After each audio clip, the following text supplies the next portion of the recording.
One. Hi everyone, welcome back. Thank you for sticking with us or joining us if you're just getting to the stream. I'm really happy to be here with Alastair Thompson, who is a New Zealand journalist, the co-founder of Scoop, who's been with a number of different awesome outlets, and he's here with us to discuss obviously the Unity 4J movement and the current situation with WikiLeaks, Julian Assange, etc. Alastair, what are your thoughts right now on the latest developments that we've seen over the last month or two with WikiLeaks?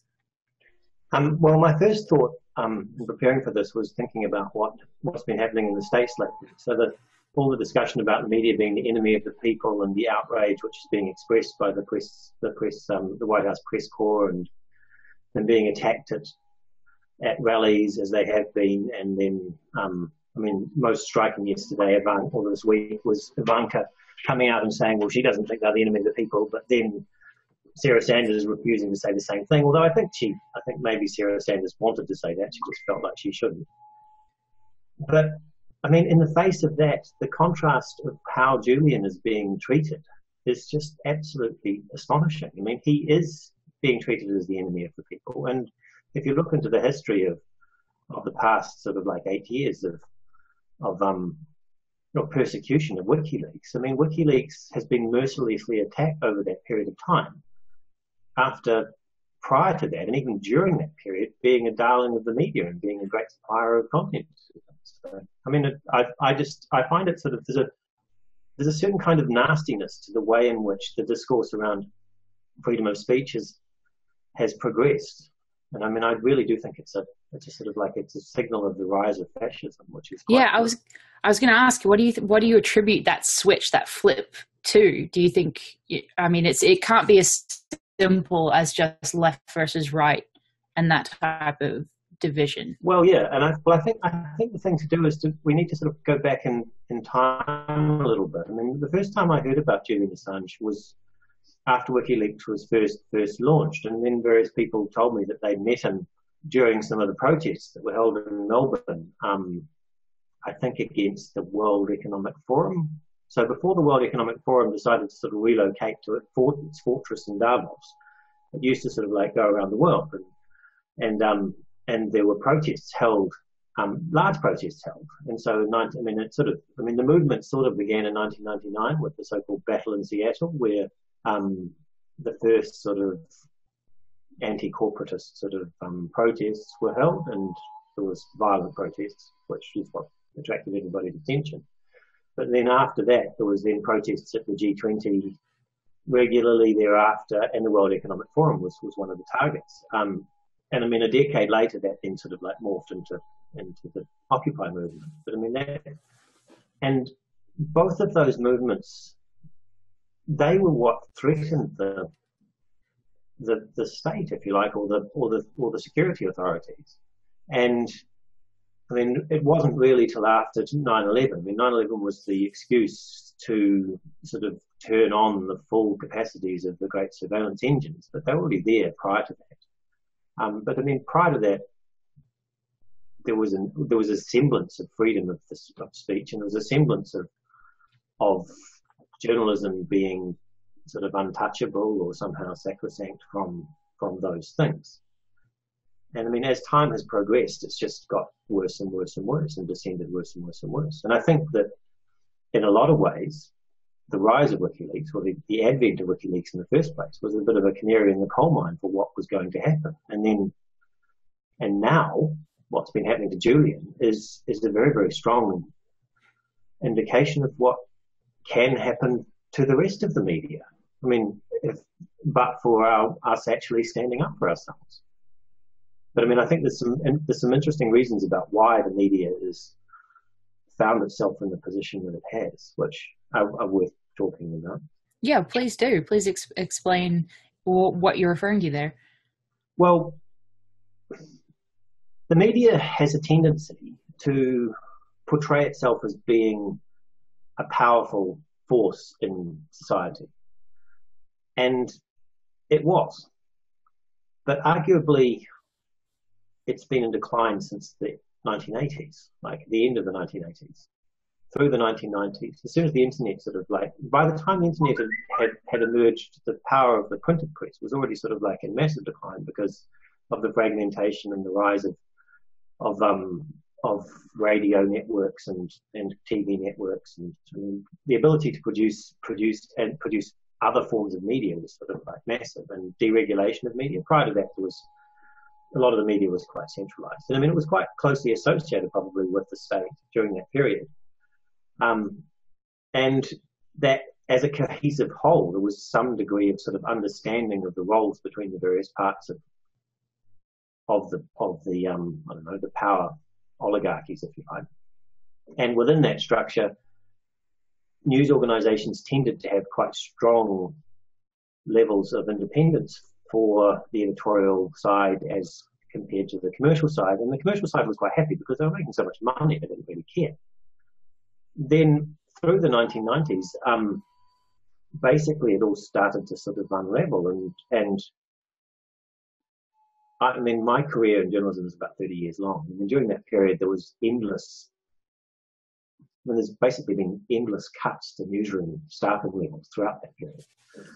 And we now have, and there's a tiny fraction of the number of journalists. I mean, there's probably maybe a third the number of professional journalists in the world at present as there was back then. I don't know, in the developing world's a bit different because India is sort of growing still, but certainly in the West. But it's not just that. The experience levels and the pay levels for those reporters have collapsed. I mean, the vast bulk of the reporters who are working for the news organizations these days are either straight out of journalism school because that's all they can be paid, and experienced journalists have all been laid off and they've been made redundant and so forth. So they just sort of don't exist. And so you end up basically with a news media which in large part is in the hands of, I mean, it would be disparaging to say teenagers, but I mean, it's in large part there are young people that are inexperienced who are effectively attempting to try to sort of manage themselves in these power constructs which are just completely beyond them. Yeah, it was a point that I was really glad to talk about with Helen earlier as well, like that the financial incentive for them to toe the establishment line, because there are so many people that are biting at the at their heels to take their place. There are so many, and this could go into a very tangential discussion. But, the replaceability of them, because there's so few real jobs within humanities sort of, degrees, much less the fact that, as you say, journalism has just declined as far as the number of journalists, et cetera, and pay as well. So I think that's a really often ignored aspect of the hypocrisy that we see so often from legacy press journalists. So I'm really glad that you're here to discuss that. Yeah, I'm just to change the subject a little bit. I think the other thing too is that right now, Julian is the scapegoat. Like, I mean, he is the scapegoat at present for the media feeling, I don't know, discombobulated or somehow responsible for the election of Trump. Like, and it's just absurd. It's completely and utterly absurd. There's no way that even if he was cooperating with the Russians, that he could be held responsible for what happened. I mean, if Facebook is far more responsible for the rise of Facebook, and they're completely irresponsible behavior. I mean, they made an absolute fortune in the final two quarters of 2016. They made more money over that quarter than they've ever had before. It was the biggest growth period in their history as a corporation. And they're still making absolutely obscene amounts of money. And God only knows what they're doing with democracy in other parts of the world. I mean, it's just shocking that we sort of have. The media's failure to rally around Julian Assange is truly shocking. So, I mean, in preparation, just over the last few hours, I've been reading completely. Well, I haven't read all of it, but Susie Dawson's piece about being Julian Assange. The first, I mean, I've got about maybe a third of the way through because it's quite an epic. But the first part is really about how the story of WikiLeaks was basically rewritten by the mainstream media, and in a way which is attempted to try and raise the significance of it. And I mean, WikiLeaks, as a response to the problems that we face in terms of government, which is the power constructs are so powerful, and it's become so impenetrable, it's become so difficult to get sources. It's inherently difficult for young reporters to have cultivated relationships with senior sources. I mean, how are they going to meet them? How are they going to, and how are the senior sort of like sources going to trust them? I mean, the way those relationships were built in the historical media was because they would grow up together and they were part of the same class. They would meet each other in the same opportunities, and they would meet each other people as they were young, and they would have social circles, and they would meet each other over at schools, school committee meetings and parties and so forth. But I mean, young reporters these days, by and large, are not moving in the same circles. I mean, that's still true to some extent in the sort of elite political journalistic circles, but it's not in any of the other ones. And there's a sort of a contempt which is now held for the media generally, as it's become less and less powerful and less influential. I mean, one of the interesting things is the intercept. So, like, why is it? I mean, WikiLeaks was copied. So, first of all, WikiLeaks was copied by, the secure drop sort of format was utilized by just about everybody, but very few organizations have used it successfully. I mean, WikiLeaks used it far more successfully than anyone else. Yeah, I mean, that's another aspect of Susie's article, which, I helped edit, but I've considered that just a huge honor, because I learned so much in the process of really taking that piece in order to edit it. Absolute, masterpiece. So, I think the issues about secure drop and the way that the history of WikiLeaks has been altered by the legacy press is really incredibly important. So I'm glad you brought that up. But then we say, okay, so since then we've got the Committee of Investigative Journalism and Panama Papers and I mean, a few other wonderful projects have come up since, with similar sorts of methods of journalism being employed. And I mean, obviously the most prominent one of those is Snowden and the Snowden documents and the rise of the Intercept. So why is the Intercept somehow allowed to exist in this environment where the rest of these organizations are being persecuted? I mean, there's various reasons for that. I mean, first of all, the Intercept is funded by a very, very powerful, extremely rich person, Pierre Omidyar. I mean, and that is really, really important. It's got elite connections. And then on top of that, it's also run by people who are being very, very careful. I mean, I'm sure they are under attack.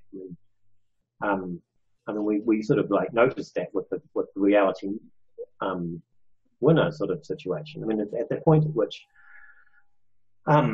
she sort of emerged and they immediately arrested her, and then there was a sort of like a big, I mean, they did a great job of coming out and trying to sort of explain what had happened from their perspective. But I mean, that's a very similar situation to the Bradley Manning situation, which, again, Susie's piece shows just how much that is misrepresented.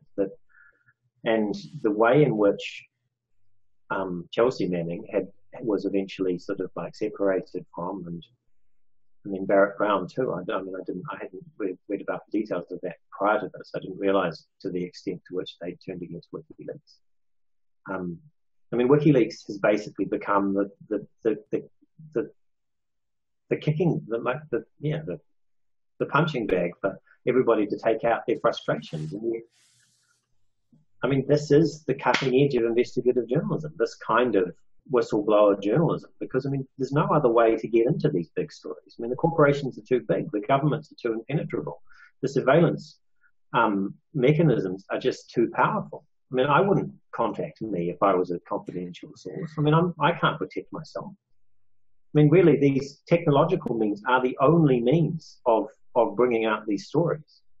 And in that regard, Cablegate was extraordinary. So, I mean, Cablegate comes out, and I mean, WikiLeaks have been around for quite a while prior to that. But then Cablegate comes out, and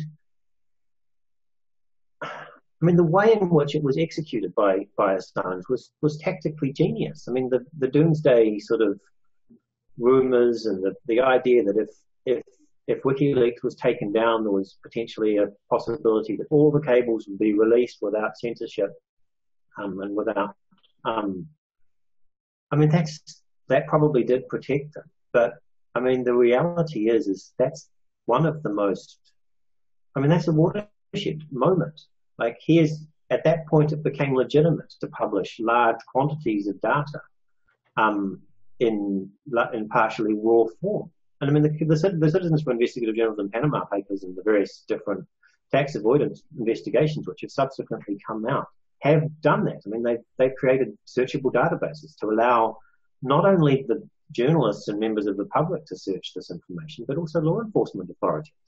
And they have changed the nature of international tax avoidance investigations. I mean, the reason we have the OECD's global sort of effort to try to coordinate and change tax avoidance law is because of those projects. And that can be attributed basically, in the end, back to WikiLeaks. Absolutely incredible, yeah. And I mean, and at that point, there's another thing too about this, which I mean, so what we've done at Scoop over the years is that we've attempted to sort of, it's not, I mean, none of it's confidential, but we're sort of like a memory project, if you like, in terms of publishing raw material which sits behind the news, which allows you to check on the veracity of what you're seeing, or check on the sources of what you're seeing, all of which has become increasingly important now in this new age. I mean, we used to trust the news media, but pretty much nobody does trust the news media anymore, and if you can't check on the sources of what you're seeing, then it becomes quite difficult to trust what you read on online news in particular, but also in the newspapers. And Cablegate as a resource, it's the biggest library of information which allows you to understand the true workings of foreign policy by any great power in the 20th century. I mean, it's the source. It's going to be the source of like mountains of academic it already is, of academic research and discourse, and I mean, and it's only just begun to be looked into. I mean, and that's, again, this is what we need. I mean, we're not going to get transparency from the governments by their own account. I mean, as they become less and less, I don't know, vulnerable to news media scrutiny, then they will become more and more reluctant to share their secrets. Absolutely. I always go back to the quote that Julian Assange gave in one of his interviews where he called WikiLeaks the rebel library of Alexandria. That's the way I always think of it, because it really does sum up the way that they have just exposed so much on so many different topics on such a wide variety of issues through just the information that they've released. But I was wondering, I know that during the break, we discussed some of the historical context in a broad sense that you wanted to discuss. Can you tell us about that in more, a big picture sense? Well, that's sort of what I've been talking about so far. But I'll just have a look here, see what else I had.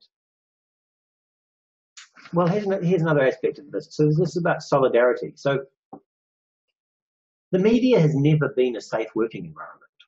It's always been a sort of like a war between the various parts of it. I mean, it's very, very competitive, and to some extent, we're seeing a higher level of collaboration between the media now than we've seen historically. Especially in the United States, where they're facing Trump, they're facing a genuine threat. But that's also one of the great weaknesses. I mean, we divided, we are vulnerable, hugely vulnerable. And I mean, I sort of feel as though this exercise, I mean, this Unity for J exercise is an amazing opportunity for independent observers of the news media, sort of the new fringe, if you like, which is basically, it's not that new anymore. It's now 2 decades or more old. And a lot of the people that are in in this vigil, people like Mark Crispin Miller and David Swanson and a few others on the group of people that we've worked with over the years. And that there's been a criticism, there's always been a sort of like an underlying criticism of the media coming from that fringe. But it's just absolutely shocking the way it's been subverted, if you like. I mean, the alt-right has taken the ideas of being critical of the media, which initially emerged from a sort of a left perspective, and turned them into information warfare against the left. They've sort of weaponized it, and so we now have the situation where we've got holy cows appearing all over the place, things that you're not allowed to talk about. And I mean, one of them is Julian Assange, but another one is the idea of voting machine hacking. I mean, it's like, okay, well we now realize that the voting machines are hackable and everything in the United States. But nobody's allowed to pretend for a second that they've been hacked. So we know that, I mean, the reality is we know that they've been completely vulnerable since 2000. We know they were in fact hacked on the night of the election in 2000 when Gore was defeated. I mean, and nothing was done for 18 years. Now, I mean, who's responsible for this? I mean, why are we pretending that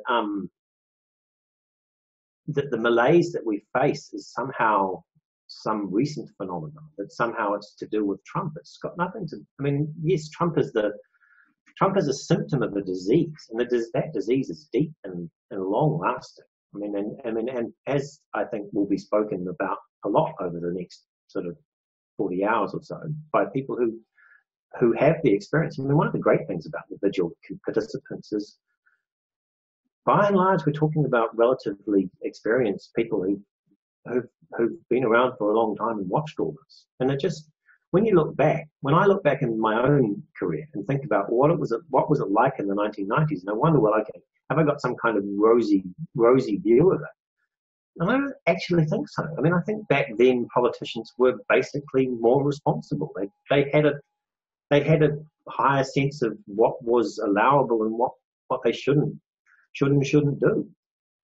And part of that was about media responsibility, but part of it was just about living in a world where people weren't so selfish.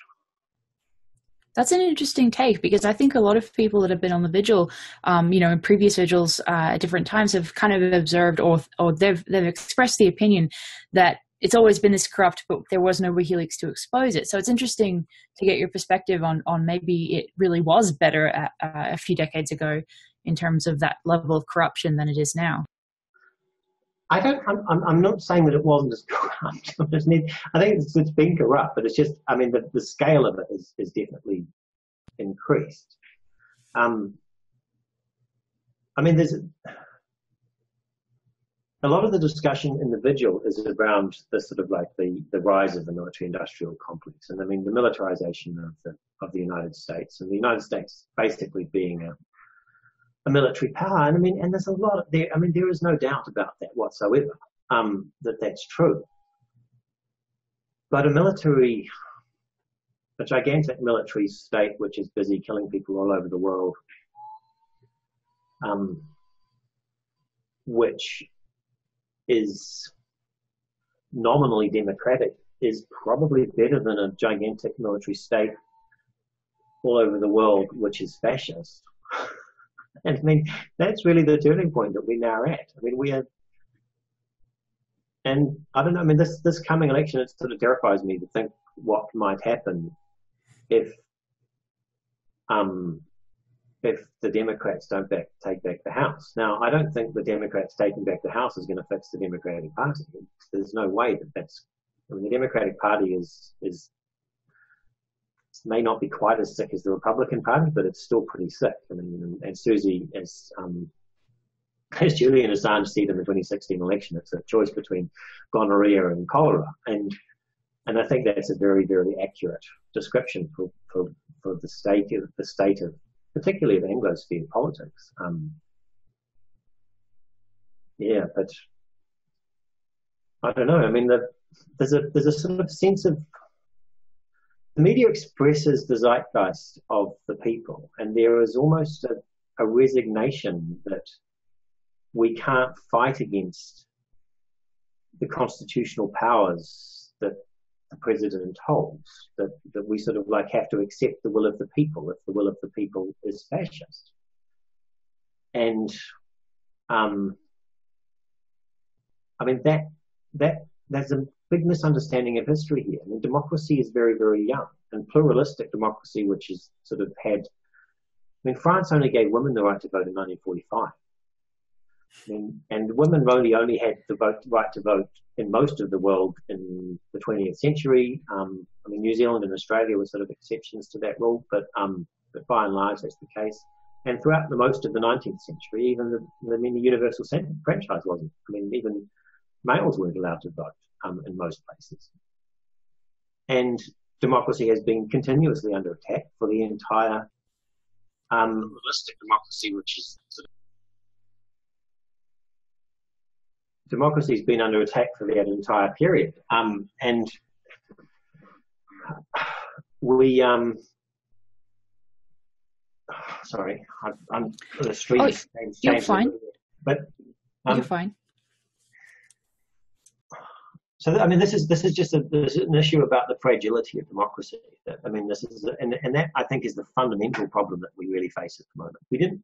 We've not really realised how vulnerable democracy is until Brexit and Trump came along. And now it's become spectacularly obvious how weak and vulnerable democracy is. And the question has now become, well, how on earth do we fix it? Now, we can't possibly fix it without transparency, without understanding what's wrong with it. And we won't fix it unless there is some kind of confluence and willingness to fix it. And I think perhaps the military-industrial complex has also got a bit of a fright from what's happened.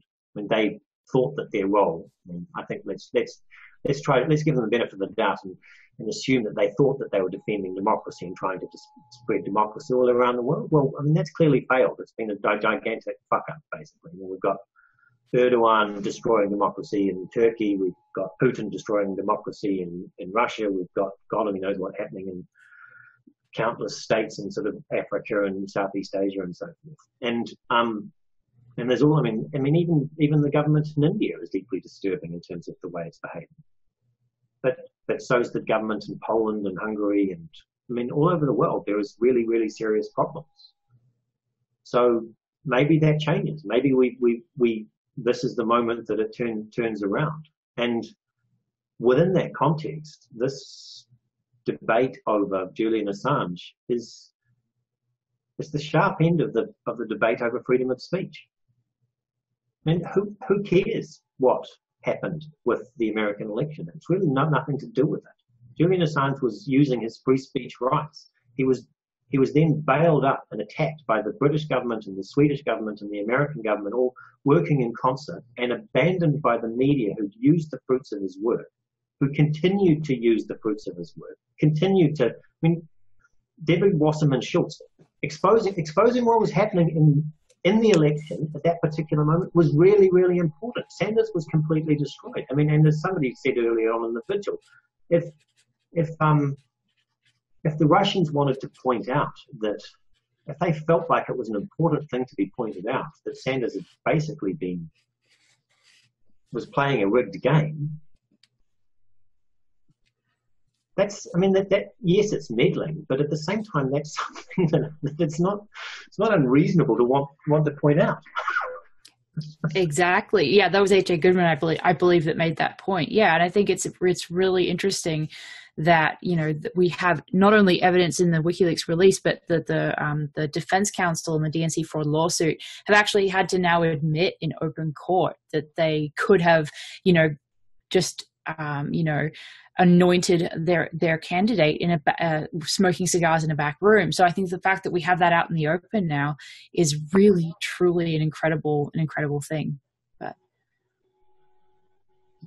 But then, I don't know, I mean, like this week, the Newsnight report on on Assange's predicament. That was just a piece of absolutely atrocious and terrible journalism from Newsnight, which, I mean, John Sweeney's an experienced reporter. I mean, he's not known for doing really, really terrible work. But, I mean, clearly in his own heart, he feels as though somehow Julian Assange is an appropriate target for his anger at what he sees happening in the world. And, I mean, Assange clearly tries to be part of the solution, not part of the problem. And to what extent, because I know we've been talking about like the historical context in a really expansive way. So in moving that sort of looking forward, how do you feel, to what extent do you think the way that we treat Assange and the way that Assange's story resolves, to what extent do you think that is going to be the determinator of how the 21st century looks at the end of the century versus where it is now? Well, I think that if Assange is turned over to the United States by the British, which I actually think is very unlikely, I think the legal process is probably going to prevent that from happening. And the fact that he's still in the embassy is a double-edged sword, really, because I mean it's terrible for him to be there at the same time, and he's terribly frightened, justifiably, about what might happen if it comes out. And I think that he really ought to be given assurances by the British government that they won't hand him over.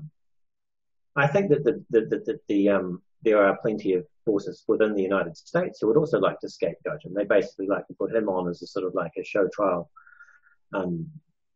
conspirator in this Russian attack on American democracy. I mean, we don't know about whether there really is a sealed indictment against him and maybe other people, but it's possible that is the case. But I don't think that indictment would have any merit. I mean, there was an argument that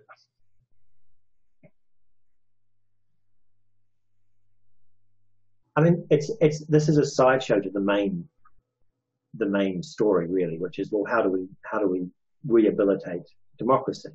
But it's a very, very, very, it's a beautiful lens through which we can see that, because it's simple. It's got a person in it. And we can see a person who's been unjustly treated. And that's always an easier way to communicate the state of the wider issue. And I think in this particular case, the issue here is freedom of speech. I mean, do we continue to want to have freedom of speech? We say we do, but then at the same time, here we are busily piling on, if we're talking about the mainstream media, piling on and attacking a member. Well, not a member, because I mean he's an outsider, he's an independent sort of contributor, who has done things which somehow.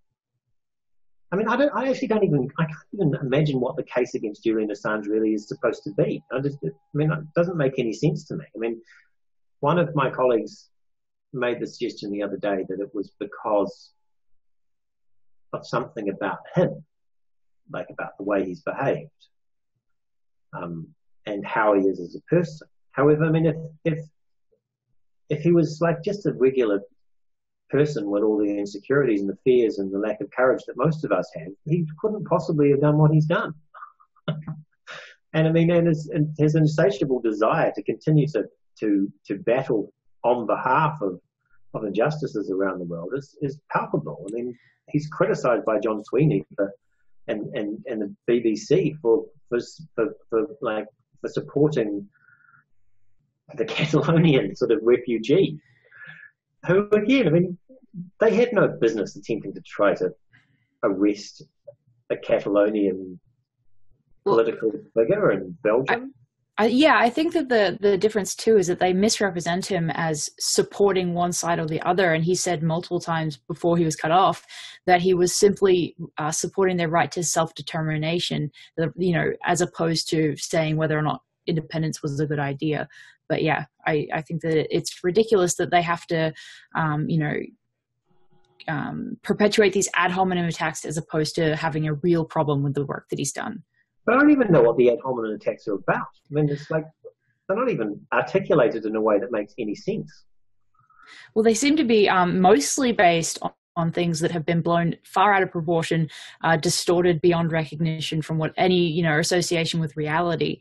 And I think as well, to go back to your point you made a few seconds ago about, the complexities that we all have as human beings, I don't remember that there was a morality test that journalists had to pass before they could become journalists. I mean, it's just ridiculous that, he's discarded on that sort of basis. But that's actually brings me to another point, which I actually thought about.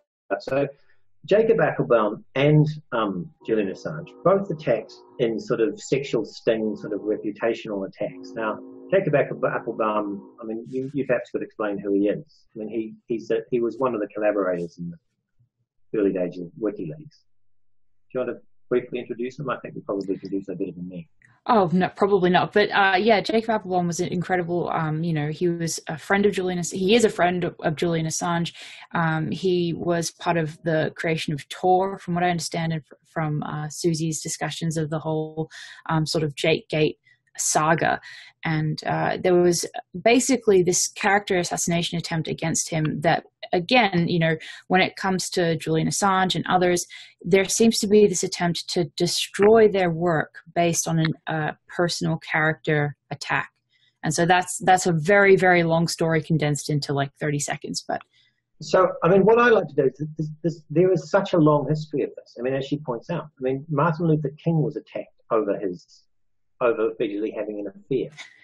And then more recently, during the Gulf War, in the lead up to the Gulf War, Scott Ritter, who was working for UNSCOM, which was the United Nations inspection organization, who basically was a whistleblower. He basically came out and he said, well, there are no weapons of mass destruction. He was publicly saying that for months prior to, and I mean, he was effectively accusing Richard Butler, who was at that stage the chief of UNSCOM, which was supposed to be an independent UN agency, of being an agent of the American government, trying to march the government to war.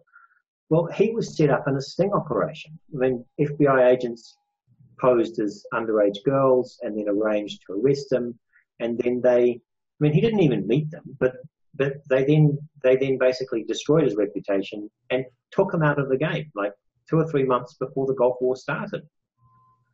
I mean, there is a naivety in our, and that was done by the media.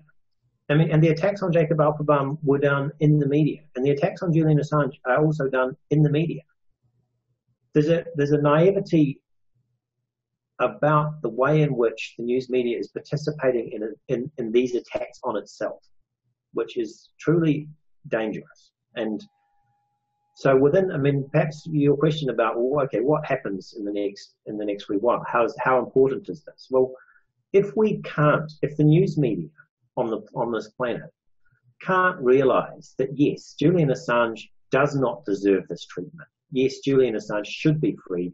To the extent that he's done anything wrong, which I don't think he has, he's certainly paid enough of a price already. And he should be able to live out the rest of his life in peace and continue with his work. Now, I really do hope that he is granted asylum in some safe place. I can't imagine that he has any desire to stay in Great Britain. And I wouldn't actually think Australia is a particularly safe place for him. I would quite like, it would be a great honour for New Zealand if New Zealand would be willing to host him as an asylum seeker. And at that point, if he became a New Zealand citizen, I think it might be harder for the Australians to try and extradite him. But this is the time for the news media in the world to stand up and to say, well, okay, we have made mistakes. We have done things which are not in accordance with the principles that we espouse to. The other day on TV, I was listening to American cable television, which is like an evil thing which I shouldn't do. But somebody's made the remark that hypocrisy was becoming so thick in the system that it can whack you in the head and you just don't notice it anymore. Well, hypocrisy of the news media in relation to Julian Assange is one of those things. It's absolutely blindingly obvious, and it's something which all journalists should be able to understand and should be able to respond to. And it's an extraordinary tribute to the work of Susie and the work of Unity for Jay, that you basically, I think, are poised to build a global movement now, which talks about freedom of speech and talks about the way in which we've been lied to and talks about what's wrong with our world and tries to bring back some of the soul to the news media, some of what we've lost. Yeah, I think that's definitely exactly the way that Susie has described the intent behind this, as you know, is to build a global movement to, you know, fight for Julian Assange and WikiLeaks, as well as exactly what you just described. So spot on. But so what do you think the people that support Unity 4J, whether it's the vigils and sharing on social media, et cetera, or whether it's just participating in Discord, what do you see moving forward in the next month or two in the effort, in the growth of this movement, but also in terms of like what might be the future for Julian? Do you think that this hype in the media about the imminent loss of asylum has real grounds, or do you think it might be some sort of attempt to like exhaust support so that it is not prepared for an actual move on Assange? I think that they've noticed it. I personally think that the Ecuadorians have noticed this, and they're wondering, well, which side of history do we want to be on? I mean, the previous president of Ecuador was a great supporter of Julian for good reason. And I think the Ecuadorian populace probably strongly do harbour sympathies for the view that America is a rogue militaristic state which cannot be trusted and which is basically condemned large parts of South America and Latin America to terrible conflict and economic despair.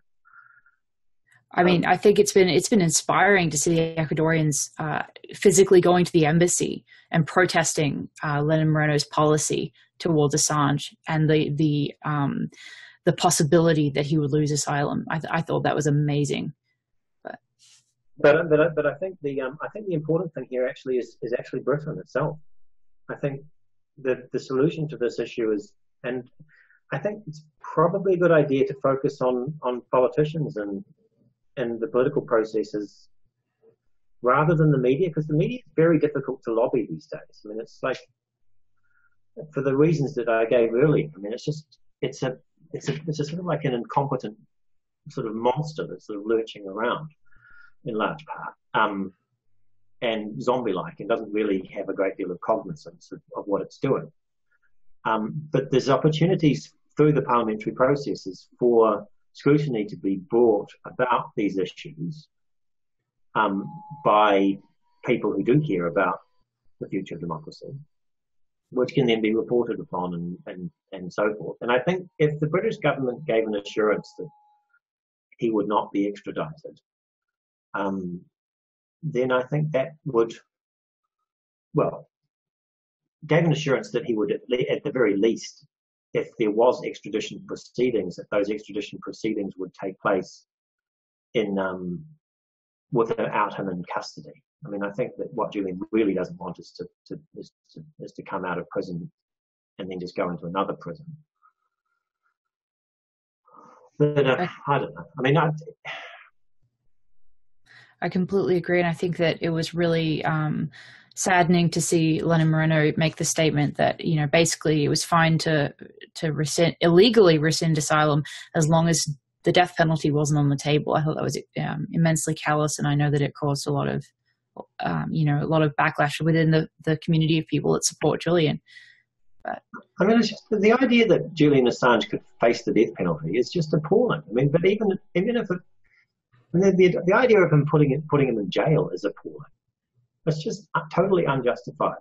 I mean, Barack Obama, after spending, I don't know how many years, 6 years, administering a Justice Department that pursued WikiLeaks and pursued all of these other people, probably killed Aaron Swartz. I mean, did kill Aaron Swartz, did kill a whole bunch of different people, activists who were fighting in this battle, if you like. He pardoned Chelsea Manning. Now, that's an admission he was wrong. Surely that is what that is. I mean, how else can you read it?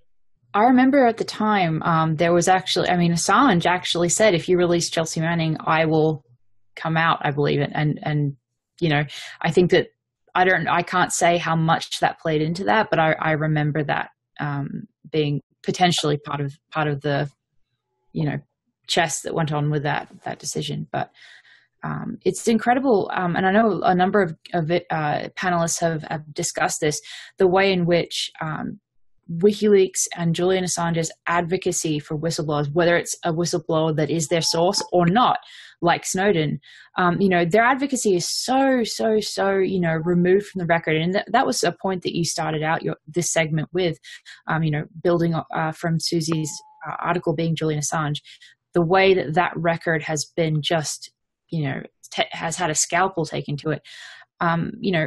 Is there anything that we haven't covered yet that you think has been like a distorted aspect of the record on WikiLeaks that people still miss about them?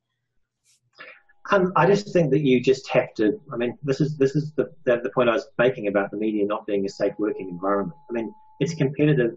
A lot of the animus and bad behaviour or lack of sort of ethical conduct that you're seeing in the media is coming just simply from jealousy and professional jealousy and I don't know, despising of independent media and all of these, a whole lot of sort of like, I don't know, issues, if you like, that various people in the media have.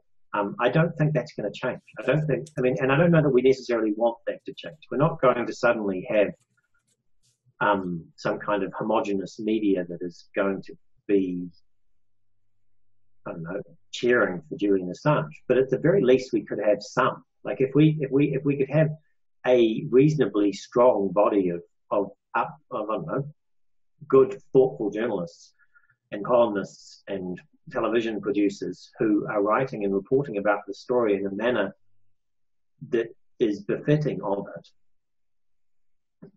that would be a massive step forward. And I mean, from where we are now, we can only go up.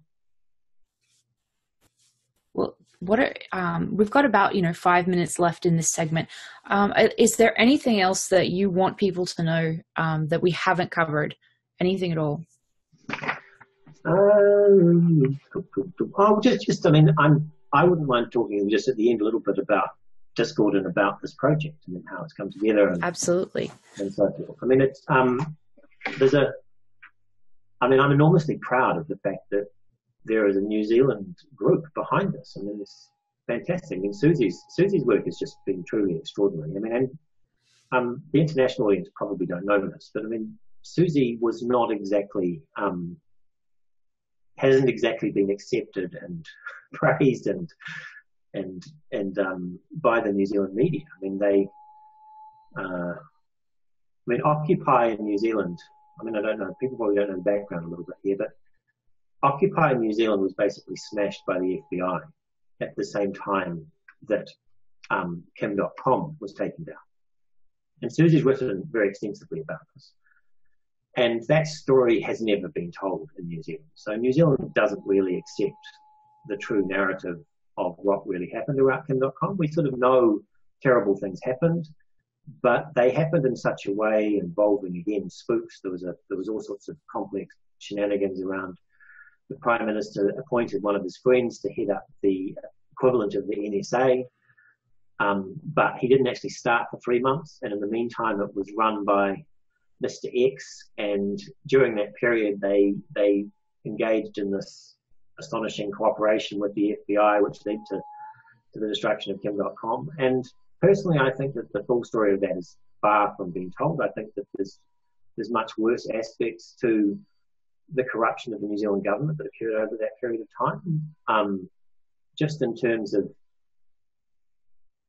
the way the police basically operated to defend themselves, but also to defend the Prime Minister, who had really acted in a way which was not really in the national interest in relation to the Kim.com matter. And there was more sort of a selfish sort of, I mean, I think they thought, well, okay, well, we're cooperating with the US government. And we're talking about Eric Holder here and the Obama administration. We're not talking about George Bush or something.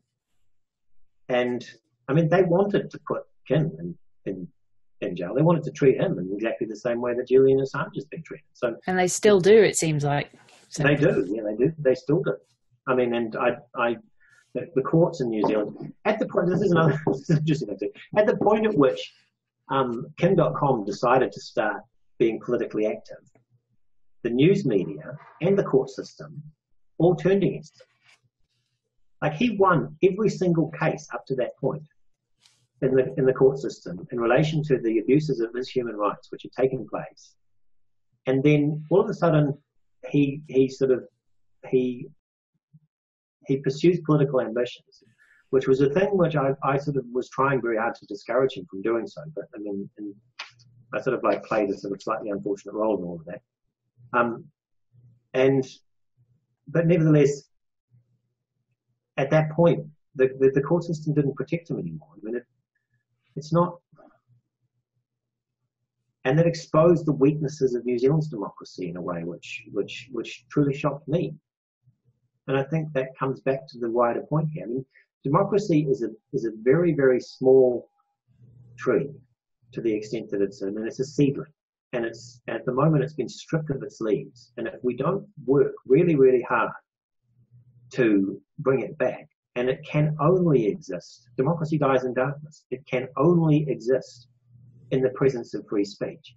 Free speech is only protected by the Constitution in the United States. And free speech in the United States is being trampled on. I mean, the right of free expression, which is sort of what the First Amendment right, which is the right of free expression, which is sort of like viewed legally in other countries, they're very constrained. I mean, they're not nearly as powerful as the First Amendment is in the United States. So, I mean, if free speech dies in America, which, I mean, in many ways it sort of already has through corporate influence. I mean, in the end, we won't solve the problems that we're facing here with democracy and with fascism and so forth unless we figure out a way to change the way the funding of the media is arranged. Because if it remains in terminal economic decline, it can't fight back, and it won't fight back. That is an incredible point. And that's a political problem. Absolutely. And thank you so much for spending this hour with us. I'm sorry we started a little bit late, but I hope that you've been able to at least, express what you wanted to in this hour. And I really hope that you join us again. Hopefully when I'm not, up at 4:20 in the morning, not able to think and ask you decent questions. I really appreciate you being patient with me on that. So thank you for joining us. And I will now be going to a musical break, and then I believe we will be taking a technical break. Thank you. Thank you again, Alastair. Thank you, Elizabeth. It's been a great pleasure, and you've been